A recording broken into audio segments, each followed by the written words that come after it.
जय माता दी मेरे प्यारे दोस्तों, स्वागत है आपका हमारे चैनल में गुरु से मार्गदर्शन में। दोस्तों, चैत्र नवरात्रि का प्रथम दिन है आज और आप सभी को चैत्र नवरात्र की बहुत बहुत शुभकामनाएं। आपकी जो भी मंगल कामना है, देवी माँ आपकी सारी मनोकामना पूरी कर दें। जो भी आपकी इच्छा है भक्तगणों की, वो जल्द से जल्द आपकी इच्छाएं पूरी हो जाएं। दोस्तों, अगर आप चाहते हैं कि माता रानी आप पर प्रसन्न हो और आपकी पूजा बहुत अच्छे से पूरी हो जाए, तो दोस्तों इस बात का ज़रूर ध्यान रखिए कि माता को भोग आपको क्या लगाना है। जी हाँ दोस्तों, चैत्र नवरात्र में लगाएं 9 देवियों को उनका प्रिय भोग। हर दिन अलग भोग करें अर्पित, पुण्य फलों की होगी प्राप्ति। जी हाँ दोस्तों, जिस तरह माता के 9 अलग रूप होते हैं, उसी तरह उनकी पूजा की विधि और भोग लगाने का तरीका भी अलग होता है। इसके साथ ही सभी देवियों का प्रिय भोग भी अलग अलग होता है। आइए जानते हैं कि किस देवी को कौन सा भोग लगाना चाहिए। तो आप इन बातों को जरूर ध्यान में रखिएगा। जैसे हर इंसान की पसंद अलग अलग होती है भोजन को लेकर, वैसे ही माता को भी अलग अलग उनका भोग प्रिय होता है। दोस्तों, तो यहाँ पर हम बात करेंगे, जैसे कि चैत्र नवरात्र शुरू हो गई है और आज पहला दिन है 9 दिन के 9 भोग। तो दोस्तों, अगर आपको हमारा चैनल, हमारी जानकारी आपको पसंद आए तो मेरे चैनल को सब्सक्राइब जरूर करिएगा। ज़्यादा से ज़्यादा लोगों में शेयर भी कर दीजिएगा, ताकि उनको भी पता चल सके कि 9 देवियों के जो भोग हैं अलग अलग हैं और उन्हें क्या क्या भोग में अर्पित कर सकते हैं। तो दोस्तों, चैत्र महीने की शुरुआत तो हो चुकी है, माता दुर्गा की उपासना के साथ ही होती है। जैसे कि आज हमने बताया कि आज प्रथम दिन है और आज से चैत्र की शुरुआत हो गई है। इस बार चैत्र नवरात्रि 9 अप्रैल से शुरू हो रही है और 9 दिन इस पर्व को भक्त व्रत रखते हुए भी मनाते हैं। माता के 9 रूपों की पूजा उपासना की जाती है, उपवास भी रखा जाता है। बहुत सारे लोग पूरे 9 दिन का व्रत रखते हैं और इसके साथ ही वह सात्विक जीवन जीते हैं। नवरात्रि के 9 दिनों में माँ दुर्गा के अलग अलग रूपों की उपासना की जाती है। इनमें जैसे माँ शैलपुत्री, ब्रह्मचारिणी, कालरात्रि, महागौरी और माँ सिद्धिदात्री की उपासना होती है। नवरात्रि के 9 दिन 9 देवियों को अलग अलग भोग लगाया जाता है। किसी देवी को नारियल पसंद है, किसी को गाय का घी, गुड़, मालपुए, खीर, हलवा, इसी तरह चना पूड़ी का भोग भी अर्पित करना बहुत ज़्यादा अच्छा होता है। दोस्तों, आज हम आपको बताते हैं कि आज जैसे शैलपुत्री का दिन है तो आपको उन्हें क्या भोग लगाना चाहिए। इसी तरह 9 दिन हम अलग अलग प्रकार के भोग बनाएंगे और अलग अलग माताओं को अर्पित करेंगे। तो दोस्तों, यहाँ 9 स्वरूप है उनके और अलग अलग उनको प्रिय भोग है, तो आप उनको जरूर चढ़ाइए। दोस्तों, आज माँ शैलपुत्री का दिन है। शैलपुत्री की पूजा अर्चना करिए और नवरात्रि के पहले दिन घट स्थापना भी की जाती है। इस दिन माँ दुर्गा को पहले रूप शैलपुत्री के रूप में पूजा की जाती है। माँ शैलपुत्री हिमालय की पुत्री हैं।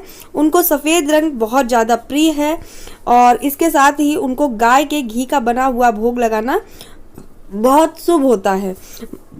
नवरात्र के पहले दिन गाय के घी से बना हुआ हलवा चढ़ा सकते हैं, रबड़ी चढ़ा सकते हैं, मेवे के लड्डू का भोग भी लगा सकते हैं। तो दोस्तों, आज के दिन आपको ये सारी चीज़ें लगाना है। उन्हें सफ़ेद चीज़ें जो है बहुत ज़्यादा प्रिय है, इसलिए आप उनको सफ़ेद चीज़, जैसे गाय का घी होता है, उससे बनी हुई चीज़ें आप माता को भोग में अर्पित कर सकते हैं। अब बात कर लेते हैं दूसरे पॉइंट की कि दूसरी माता है ब्रह्मचारिणी को क्या पसंद है। तो ब्रह्मचारिणी को शक्कर और पंचामृत बहुत पसंद है। चैत्र नवरात्र का जो दूसरा दिन होता है, माँ ब्रह्मचारिणी की पूजा की जाती है और उनका प्रिय भोग शक्कर और पंचामृत माना जाता है। नवरात्रि के दूसरे दिन इनका भोग माँ को अर्पित करें। आप पंचामृत बनाइए, शक्कर भी आप चढ़ा सकते हैं। उपवास के दौरान आप इसे ग्रहण भी कर सकते हैं। अब बात कर लेते हैं तीसरे पॉइंट की, माँ चंद्र घंटा। तीसरे दिन जो होता है, माँ की पूजा अर्चना की जाती है।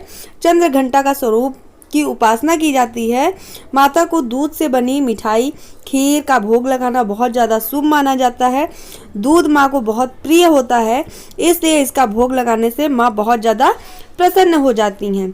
तो दोस्तों तीसरा पॉइंट है जिनकी हम पूजा अर्चना करते हैं तीसरे दिन चंद्र घंटा हैं, उनको दूध बहुत पसंद है, तो दूध से बनी हुई मिठाई हो गई और भी चीज़ें हो गई जैसे खीर हो गया, तो आप इस तरह से उनको भोग अर्पित कर सकते हैं। अब बात कर लेते हैं जो चौथा स्वरूप है वो है माँ कुष्मांडा देवी।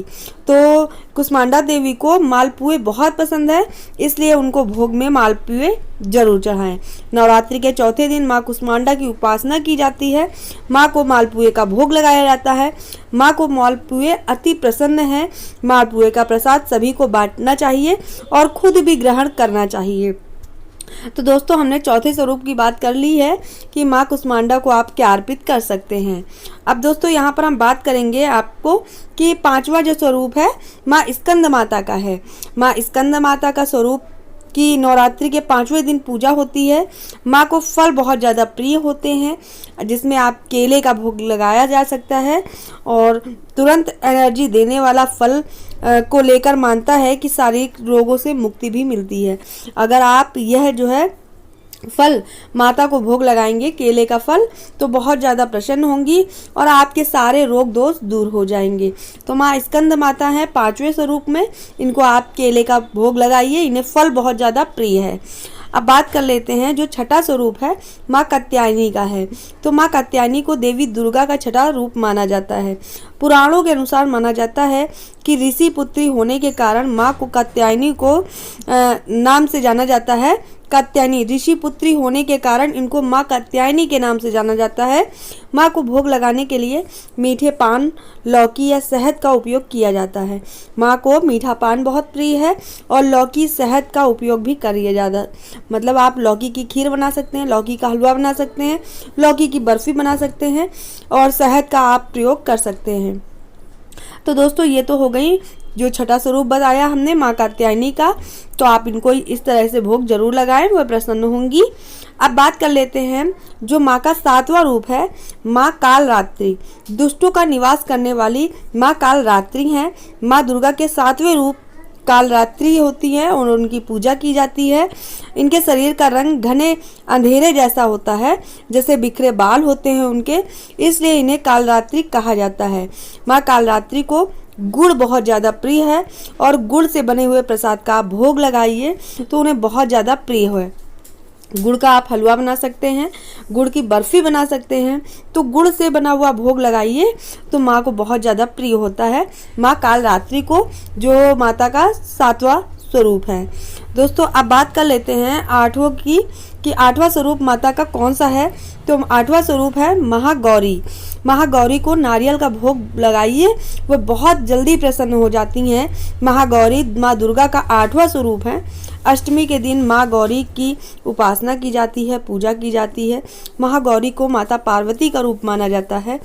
महागौरी को नारियल बहुत ज़्यादा प्रिय है। अष्टमी के दिन माँ को नारियल का गोला चढ़ाएं, उससे आपकी सारी मनोकामना पूर्ण होगी और वह नारियल बहुत ज़्यादा उनको प्रिय है, इसलिए आप 8वें दिन नारियल का गोला माँ को जरूर अर्पित करें।